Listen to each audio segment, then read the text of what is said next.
कोई अंत नहीं है। इतनी अमीर है फिर भी भगवान से मांगने आई है। सही बात है। अमीर हो या गरीब, जब मन का दुख होता है तो फिर माता जी के द्वार पे नहीं जाता है। हमको इनका सोना देना जेवर ये सब देखा दे रहा है, लेकिन इनके मन में क्या दुख है ये थोड़ी पता है। ख्याति देवी के बॉडीगार्ड से मंदिर के भक्त हुए परेशान। अनुपमा ने दिया सभी श्रद्धालुओं को एक सेटिस्फाइंग जवाब। सीरियल अनुपमा का आने वाला एपिसोड बहुत ही ज्यादा इंटरेस्टिंग हो चला है। वेल आप देखेंगे कि कैसे ख्याति अपने बेटे यानी प्रेम से मिलने के लिए मंदिर पहुंची है। अब क्योंकि वो एक बड़ी बिजनेस टाइकून है तो उनकी सिक्योरिटी भी उनके साथ पहुंची है, जिसने सभी को रोक दिया है। मंदिर को पूरी तरह से ब्लॉक कर दिया गया है। ख्याति देवी अपनी मन्नत को पूरा करते हुए श्रद्धा के साथ मंदिर में जा रही है। अगल बगल के श्रद्धालु ख्याति देवी के भक्ति पर सवाल खड़ा करते नजर आते हैं। तभी वहाँ अनुपमा पहुंचती है और वो बताती है कि जिस शिद्दत से वो ये कर रही है जरूर है कि वो अपने किसी की तलाश कर रही हैं। तभी उन्हें पता चलता है कि ख्याति अपने बेटे के लिए ये सब कुछ कर रही हैं। इसी दौरान मन्नत की चुनरी लेकर अनुपमा ख्याति देवी के बॉडीगार्ड्स को धक्का देकर उनके पास पहुंच जाती है और उन्हें बताती है कि बिना इस चुनरी की पूजा अधूरी हो जाएगी। चुनरी को ख्याति लेती है और पंडित जी पूजा शुरू करवाते हैं। इसी दौरान प्रेम भी वहाँ पहुँचता है, लेकिन तब तक ख्याति देवी वहाँ से जा चुकी होती है। ये आप अपने बच्चे को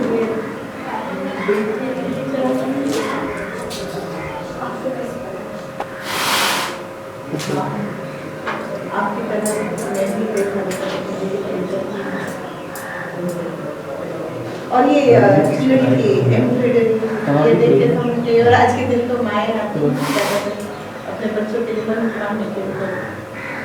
लीजिए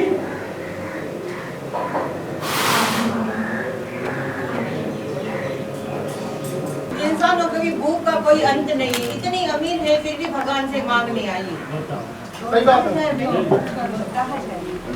अमीर हो या गरीब, जब मन का दुख होता है तो फिर माता जी के द्वार पे नहीं जाता है।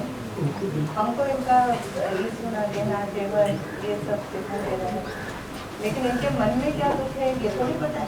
देखा जा रहा है कि आप अपनी मम्मी को कुछ देने आई हैं, बट मम्मी किसी की हेल्प कर रही है। जी, मैं कुछ ऐसा हो रहा है जहाँ पे मम्मी पिछले 10 साल से, जब से मैं मिसिंग थी, जब से मैं मम्मी को छोड़ के चली गई थी, तो तब से मम्मी राही के लिए हर साल इस समय मंदिर में आती थी, पूजा करती थी, मन्नत मांगती थी। और मम्मी का था कि जिस दिन मन्नत पूरी हो जाएगी उस दिन मम्मी आके सबको भंडारा, मतलब जो ऐसे होता है तो भंडारा करेंगी।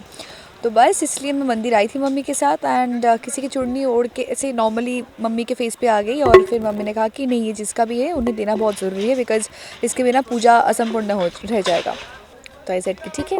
तो मम्मी के साथ साथ मैं भी पीछे पीछे आई, तो तब तक मम्मी भाग के आ गई। एंड जो आई है यहाँ पे तो उनके साथ बहुत सारे बॉडीगार्ड्स हैं, तो इसलिए मंदिर के अंदर किसी को एंट्री करने तो नहीं दे रहे। तो इसलिए मम्मी ने कहा कि इट्स इम्पॉर्टेंट, तो मम्मी कैसे भी करके चली गई। और मैं बस हाथ में टिफ़िन बॉक्स है जिसमें मम्मी ने प्रसाद बनाया था।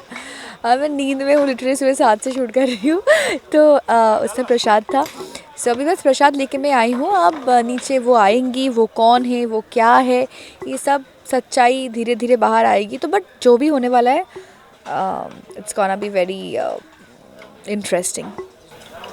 जो आई हैं वो शायद अपने बच्चे को जी, इसीलिए मेरी मम्मी का ऐसा ही है कि जब मतलब माँ तो समझती है ना, हर माँ तो हर बच्चे अपनी माँ के लिए कितना स्पेशल होता है ये हर माँ को पता होता है।